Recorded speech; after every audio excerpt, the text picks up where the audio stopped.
Have you ever stopped to ask yourself how much of your stress, your exhaustion, even your quiet despair, comes from your obsession with control?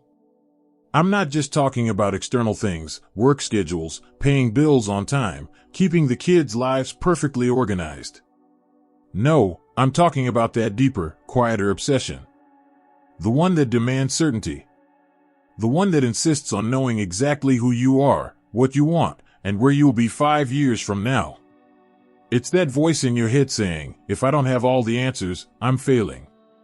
That voice is what's suffocating you. Think about it. Society has trained us from the start to treat life like a math problem. Get the right formula, find the right path, make the right choices, and everything should add up. But you've lived long enough to know life doesn't work that way. It's not an equation, it's a storm.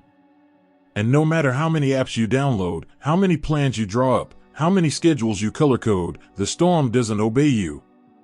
The tighter you grip, the more it slips away. Like trying to hold water in your hands, the harder you squeeze, the faster it flows out between your fingers. Here's the painful truth. The more you try to guarantee tomorrow, the more anxious you feel today. The more you demand clarity, the blurrier life becomes. You end up living in what I call the limbo of anxiety. It's that state where every uncertainty feels like a threat, every unknown feels like an enemy you have to defeat. But what if the problem isn't uncertainty? What if the real poison is your refusal to accept it? Let that sink in. Because until you see it, you'll stay trapped in a war with reality that you cannot win. You know this war well. You wake up already tense, as if bracing for impact. You run through what-if scenarios in your mind like a hamster on a wheel. What if I lose my job? What if my partner leaves? What if I get sick? And all those what-ifs pile up until your chest feels heavy and your body forgets how to breathe deeply. That's not peace. That's prison. And here's the irony, most of the things you obsess about will never even happen. But you still pay the price today, as if they already did. That's the illusion of control. You spend your energy policing the future, but all you get in return is exhaustion in the present. Let me ask you something. How many of your perfectly crafted plans have actually unfolded the way you expected? Be honest. You mapped it out, you thought through every detail, you rehearsed the outcomes in your mind. And then one random phone call, one unexpected encounter, one curveball out of nowhere shattered it all. How did you feel in those moments? Angry? Broken? Betrayed? Maybe you thought, I failed. But did you fail? Or did life simply remind you that it doesn't play by your rules? The real suffering doesn't come from what happens. It comes from your insistence that life must follow your script. That people should behave the way you expect. That opportunities should arrive on your schedule. That your emotions should be perfectly under control, never messy, never unpredictable. And when reality doesn't cooperate, you call it chaos. You call it disaster. But in truth, it's just life being life. The only chaos is inside you, the chaos of demanding the impossible. And here's the kicker. The illusion of control doesn't make you safer. It makes you weaker. Because the more you depend on certainty, the more fragile you become. The more you need things to go just right, the more every little detour feels like a collapse. That's why controlling people often look so tense, so drained, so inflexible. They don't bend, they break. And that's not resilience. That's fragility disguised as strength. But here's what I want you to remember. Control is not the same as power. Real power doesn't come from forcing life to obey. Real power comes from learning to walk through uncertainty without falling apart. It comes from knowing that you can handle what comes, even if you can't predict it. That's the kind of strength no plan can give you. Maybe you're thinking right now, so what am I supposed to do? Just stop planning? Stop caring? Of course not. I'm not saying you abandon all structure. I'm saying you stop worshiping it. Plans are tools, not chains. They guide you, but they don't define you. The problem isn't having goals. The problem is thinking your happiness depends on controlling every step toward them. That mindset is what robs you of peace. I want you to imagine something for a moment. Imagine loosening your grip, just a little. Imagine waking up tomorrow without demanding that the day prove itself to you. Imagine saying, I don't know what's coming, but I know I'll show up for it. How would your body feel if you actually trusted that? Can you feel the weight lifting off your shoulders just picturing it? That weight is control. And letting it go, even slightly, creates space for peace to enter. So let me ask you the hard question. What in your life right now are you white-knuckling? What are you holding so tightly that it's slipping through your fingers anyway? Is it your career? Your relationship? Your reputation? Your body? Your children? Your future? And how much longer are you willing to pay the price for trying to control the uncontrollable? Because make no mistake, you are paying. And sleepless nights. And racing thoughts. And tension headaches. And the quiet feeling that no matter how much you do, it's never enough. That is the bill for the illusion of control. And it's due every day you cling to it. But here's the good news. The first step toward freedom is not figuring everything out. It's not mastering some perfect system. It's simply this: admit that you don't know. Admit that you can't guarantee tomorrow. Admit that life isn't in your hands, and that this is okay. In fact, it's better than okay. Because when you stop trying to control what was never yours to control, you finally have energy for what actually is. Your choices. Your presence. Your attitude. Your courage. This is where peace begins. Not in certainty, not in guarantees, not in airtight plans, but in that quiet, radical decision to say, I don't know, and I don't need to. That's not weakness. That's freedom. And freedom always feels lighter than control. Let me introduce you to someone who lived 5 centuries ago but speaks more directly to our modern anxiety than most experts on TV today. His name was Michel de Montaigne, a French thinker from the 16th century. Now before you roll your eyes and think, what can some guy from the Renaissance possibly teach me about my stress, my job, my family drama? Hear me out. Montaigne was not a philosopher in the ivory tower sense. He wasn't trying to build a system of laws for the universe or prove he was smarter than the next guy. He did something far more radical. He sat down in his library, surrounded by silence, and dared to look at himself with brutal honesty. Picture this: the world around him was obsessed with dogmas and absolute truths. Religion was demanding loyalty to rigid doctrines. Politics was suffocating with corruption. Everyone wanted systems, answers, formulas that explained everything. And Montaigne said, wait a second. What do I really know? That was his favorite question. Not as a snarky challenge, but as a starting point. What do I know?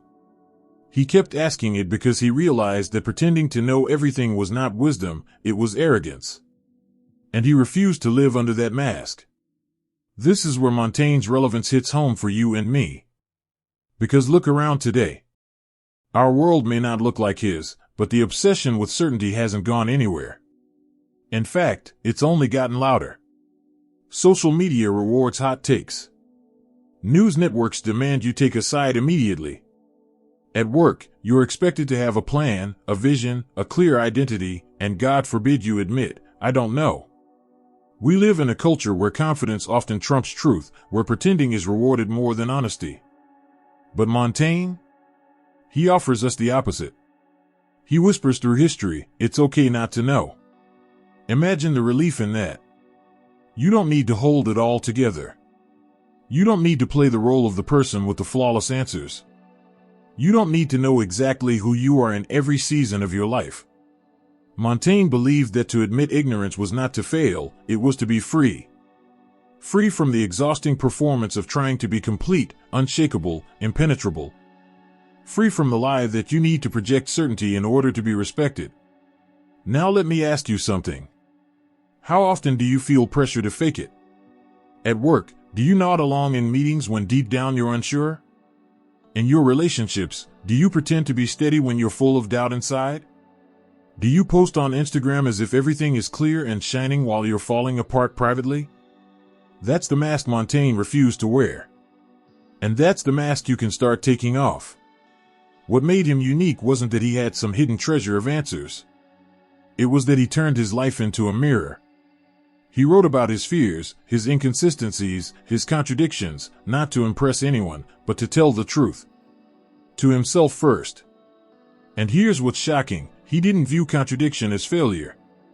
He would openly admit, what I thought yesterday, I no longer believe today. Can you imagine saying that out loud in our culture? People would call you flaky, inconsistent, unreliable. But Montaigne saw it as proof of life. He understood the human mind is in constant movement, constantly shifting. To deny that is to deny reality itself. Here's the challenge for us. We've been conditioned to think that stability equals worth. That unless we are consistent, defined, unchanging, we're not trustworthy. But the truth is, the only thing consistent in human life is change. Montaigne knew this. That's why instead of resisting his own evolution, he embraced it with kindness and even humor. He laughed at his fears, made fun of his vanity, admitted his weaknesses. And by doing so, he became more human, not less. So I'll ask you this, what would your life look like if you gave yourself permission not to know? To change your mind without shame? To admit, I was wrong without crumbling inside? To say, I don't know where I'm going, but I'm still walking? What kind of weight would that lift off your shoulders? Montaigne teaches us something we desperately need in our world of loud certainties. He reminds us that doubt can be lighter than dogma, that humility is more powerful than arrogance. And that maybe, just maybe, the peace you're searching for won't come from finding the perfect answer, but from dropping the demand for answers in the first place.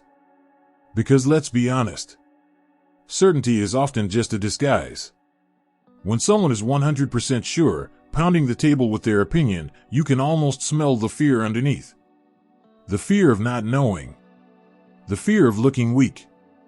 The fear of facing the chaos of real life. Montaigne saw through that game. He wasn't afraid to stand up and say, I don't know. That simple phrase, for him, was a door into freedom. And it can be for you too. Try it. The next time you feel pressure to know exactly how your life should unfold, pause and whisper to yourself, what do I know? Not as despair, but as liberation. Not knowing doesn't mean you're lost. It means you're alive. It means you're still learning, still open, still human. And being human, in all its fragile, shifting, unfinished beauty, that's enough. That's more than enough. So here's my challenge to you. Drop the act. Drop the mask. Drop the exhausting performance of certainty. Step into the radical honesty Montaigne lived. Start by saying the scariest, most freeing words you'll ever say, I don't know. Because in those words, you'll find the beginning of real peace. And you might just discover that not knowing is exactly what makes life worth living. Let's talk about the trap most of us walk into without even noticing, the trap of control. You try to control everything, don't you? Your job, your finances, your health, your body, your feelings, your partner, your kids, your reputation, even the things you know deep down don't depend on you. And the more you try to hold it all together, the more it slips away. It's like standing at the beach with your hands full of sand. You tell yourself, if I just squeeze tighter, I won't lose it. But the harder you grip, the faster it leaks through your fingers. That's control. The tighter you hold, the more it escapes. Here's the cruel irony. The very thing you think will protect you, control, is the thing that keeps you in chains. You don't sleep well because your mind runs every possible scenario of what could go wrong. You can't relax on vacation because you're still micromanaging your inbox.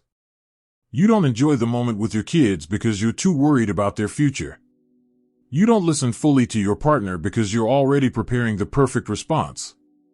It's exhausting.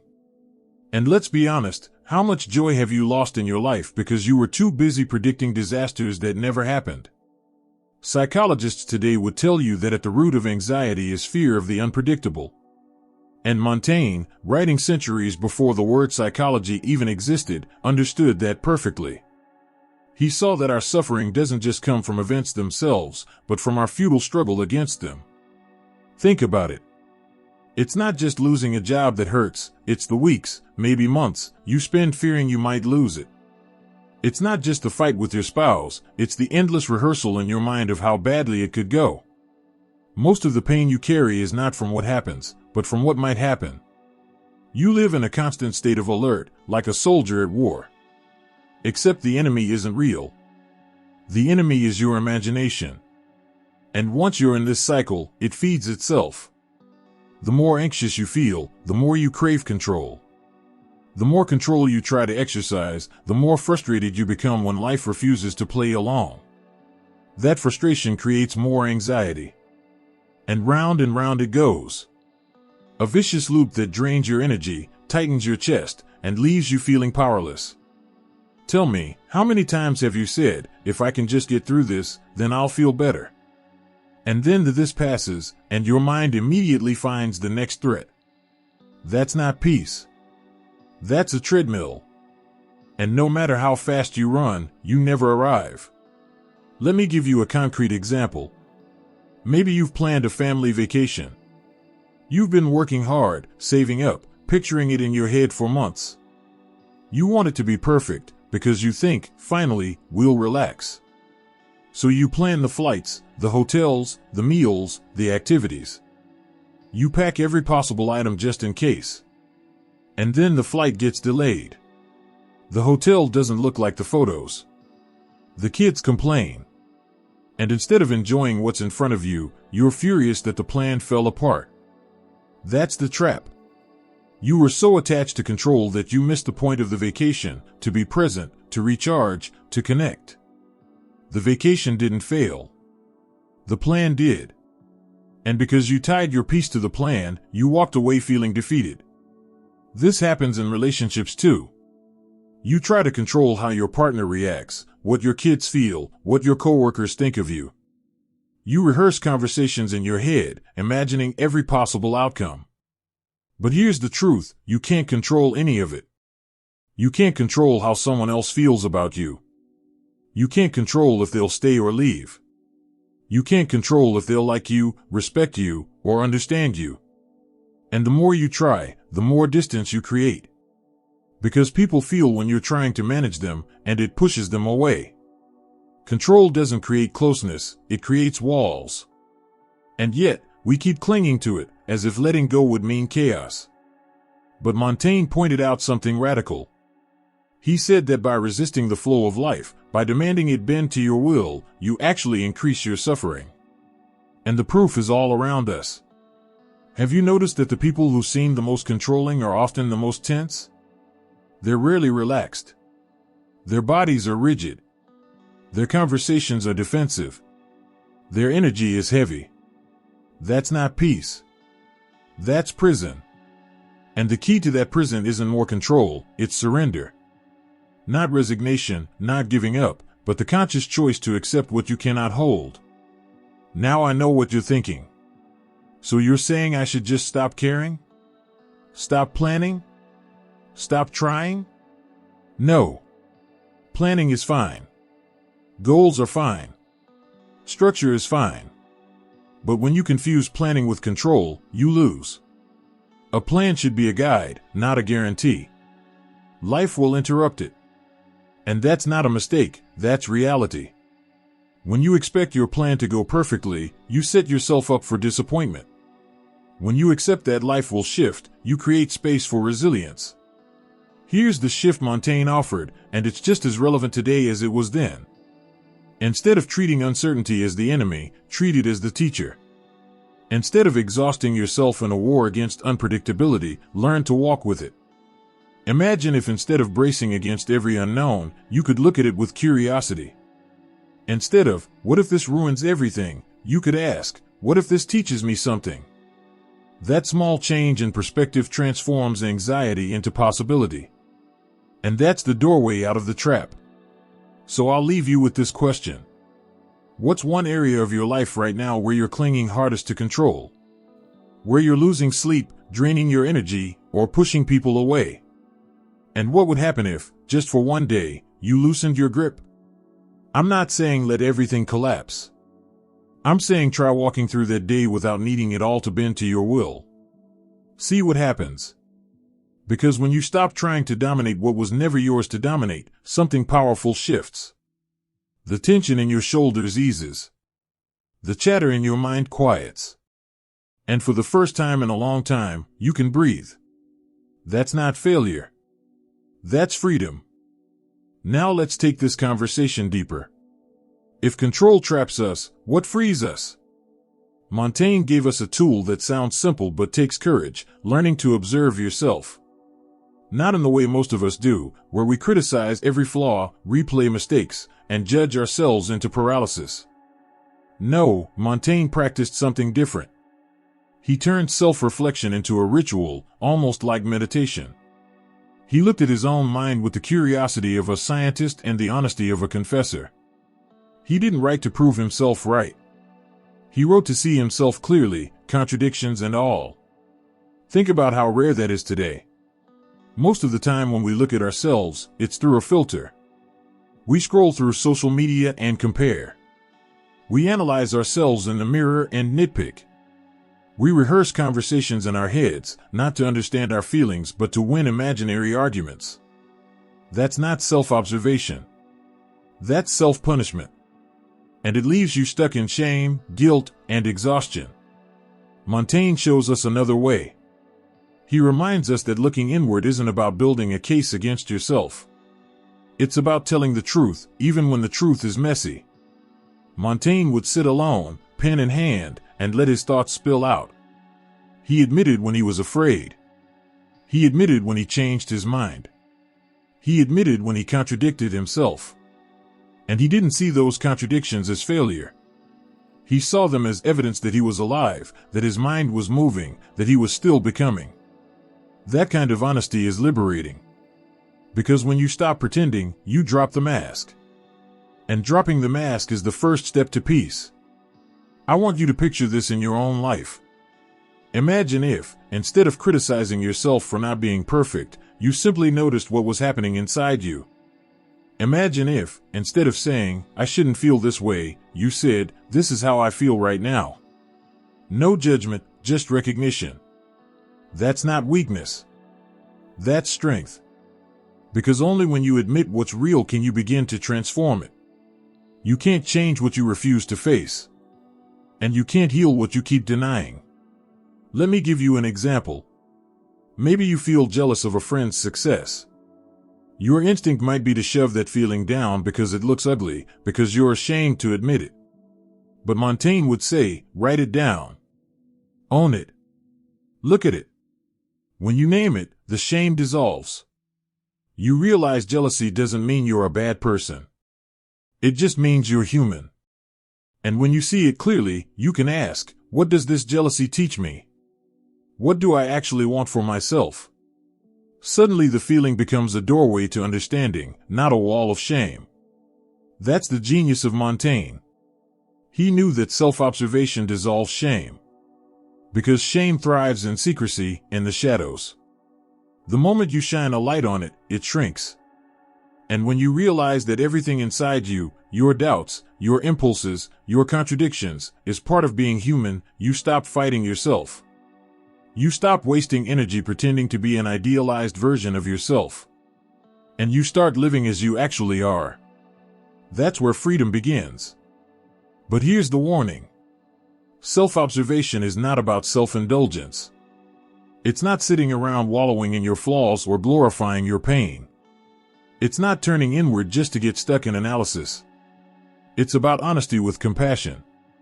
Montaigne wasn't whipping himself with criticism. He was listening. He was noticing. He was saying, this too is part of me. And that perspective changes everything. Because once you see yourself clearly, you gain the power to act. Self-observation is not an excuse for stagnation. It's the foundation for authentic change. So how do you practice this in your life? One way is through writing. Don't underestimate the power of putting pen to paper. It doesn't matter if it's a diary, a scrap of notes, or a letter you'll never send. Writing clears the fog. It takes the chaos of your mind and lays it out where you can see it. And when you see it, it loses its power to haunt you. That's what Montaigne did. He wrote not to publish, not to impress, but to understand himself. And in the process, he gave us a model for how to make our minds more habitable. Another practice is silence. Turn off the noise. Put down the phone. Sit with yourself. Not to solve anything, but simply to notice. Notice the thoughts that rise and fall. Notice the emotions that surface. Don't judge them. Don't argue with them. Just let them be. In that stillness, you start to realize something profound. You are not your thoughts. You are the one observing them. That space, the gap between you and your thoughts, is where freedom lives. And let's talk about humor. Montaigne laughed at himself. He made fun of his fears, his vanity, his inconsistencies. And you should too. Because when you can laugh at your own flaws, they lose their grip. Humor is the antidote to perfectionism. It says, I'm human, and that's okay. Try it. The next time you catch yourself spiraling in self-criticism, stop and laugh. Tell yourself, wow, I'm really good at beating myself up. Olympic level. You'll feel the weight shift instantly. So let me ask you, when was the last time you looked at yourself without judgment? When was the last time you said, yes, this is me, messy, changing, unfinished, and that's enough? If you can't remember, maybe it's time to start. Because the moment you stop hiding from yourself is the moment you start living with authenticity. And authenticity, more than control, more than perfection, is what brings peace. Montaigne teaches us that we don't need to know everything, we don't need to fix everything, we don't need to be perfect. We just need to be honest. Honest enough to see ourselves as we are. And when you can do that, when you can look in the mirror and say, this is me, flaws and all, you step into a freedom that control could never give you. Because control imprisons. Honesty liberates.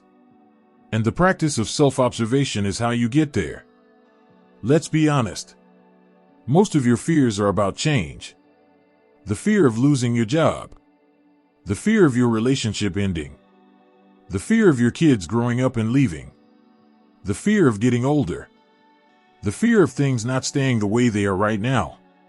And yet, if you stop and really think about it, change is the only guarantee life offers. Everything about you is in motion. Your body, your thoughts, your desires, even your sense of identity. Nothing stays fixed. So why do we fight it so hard? We've been sold a fantasy. That one day will arrive. That if we just work hard enough, earn enough, get the right relationship, the right house, the right level of health, we'll finally lock life into place. We imagine a moment where the story stabilizes, the chaos quiets, and we can finally exhale because everything is set. But here's the truth you already know in your bones, that day never comes. You reach one milestone, and something shifts. You get the job, and the industry changes. You fall in love, and people evolve. You get healthy, and your body still ages. The fantasy of stability is exactly what makes so many of us bitter, because reality refuses to play along. Montaigne understood this long before our modern world gave us self-help books and motivational podcasts. He said that to change your mind, to contradict yourself, to admit that what you believed yesterday no longer holds true today, this isn't weakness. It's growth. Think about that. We live in a culture that says consistency is everything. Politicians are attacked for flip-flopping. Companies preach about staying on brand. People say, don't change, stay the same. But Montaigne would argue the opposite. To never change is to be dead while alive. To cling to an old idea just because you once said it isn't strength, it's fear. The strongest people are the ones flexible enough to evolve. And you see this in real life. Look at people who thrive over decades. They aren't the ones who resisted every new wave. They're the ones who adapted. The entrepreneur who rebuilt after their first business collapsed. The parent who changed their parenting style as their kids grew. The friend who didn't cling to who you used to be, but grew alongside you. Flexibility is strength. Rigidity is weakness. That's the paradox. What looks like stability is often just fragility waiting to crack. So let me ask you, what changes are you resisting right now? Maybe your career is shifting and you're clinging to an identity that no longer fits. Maybe your relationship is evolving and you're trying to drag it back to how it used to be. Maybe your own body is changing and you're fighting it with denial or shame. How much suffering are you creating just by refusing to let things move? Because here's the reality, you don't stop change. You only stop yourself from flowing with it. Imagine for a moment that you stopped fighting. Imagine you viewed every change not as a threat but as an invitation. An invitation to grow, to adapt, to see yourself in a new way. What would that do for your anxiety? How much lighter would your days feel if you didn't treat every shift in life as a personal attack? Because when you fight change, you make life your enemy. When you embrace it, you make life your teacher. I'll give you a simple metaphor. Think about surfing. You don't control the waves. You don't command the ocean to behave the way you want. If you tried, you'd drown in minutes. The surfer survives and even thrives because they learn to ride the wave, to move with it, to bend and shift as the water shifts. That's life. And most of us are standing on the shore screaming at the tide, furious that it won't stay still. Montaigne would laugh at that. He'd say, "Why fight the sea? Learn to move with it." And this doesn't mean you just drift aimlessly. Surfing takes balance. It takes presence. It takes awareness. Embracing change isn't passive, it's active. It means showing up ready to adjust, ready to pivot, ready to release what no longer works so you can step into what does. It means not worshiping the past and not demanding the future. It means standing in the present and saying, "This is what life is offering me right now. How do I respond?" Think about how different your relationships would feel if you approached them this way. Instead of mourning that your partner isn't the same as when you first met, you'd celebrate who they're becoming and who you're becoming with them. Instead of trying to hold your kids at the age where they still adored you, you'd allow them to grow and allow yourself to grow into a new role alongside them. Instead of punishing yourself for not being who you were 10 years ago, you'd honor the wisdom and resilience you carry today. That's freedom. Not locking life into a fixed picture, but allowing it to be a moving story. Montaigne went as far as to say that constancy, the refusal to change, is the virtue of mechanical minds, not human ones. Machines repeat. Humans evolve. And if you can take that to heart, your fear of change begins to dissolve. Instead of dreading the next transition, you start to expect it, even welcome it. Because each change, even the painful ones, carries within it the seed of growth. So here's my challenge for you. Stop treating change like a failure. Start seeing it as evolution. The end of one chapter isn't the death of the story, it's the setup for what's next.